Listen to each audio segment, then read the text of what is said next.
बिस्मिल्लाहि वस्सलामु अला रसूलिल्लाह। मेरे आका अलैहिस्सलाम का जिस्म अक़दस कैसा था? इस हवाले से बुखारी और मुस्लिम शरीफ की एक हदीस मुबारक है।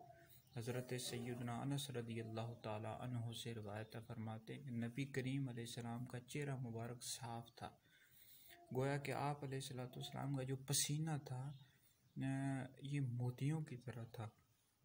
और फरमाते हैं कि मैंने रेशम को भी देखा है, रेशम को भी छुआ है, लेकिन नबी करीम अलैहिस्सलाम की जो हथेलियाँ थी ये रेशम से भी ज़्यादा नरम थी।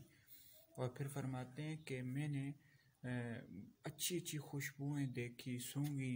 अंबर एक खुशबू होती है, उसको भी देखा, उसको भी सूंघा, लेकिन हजूर अलैहिस्सलाम की जो खुशबू थी, जिसमें अक़दस से जो खुशबू आया करती थी, वो उससे भी यानी अंबर से भी ज़्यादा खुशबूदार थी। तो ये मेरे आका अलैहिस्सलाम के जिस्म अक़दस था। आप अलैहिस्सलाम चूँकि अल्लाह के महबूब हैं, तो सहाबा आपसे कितनी मोहब्बत किया करते थे।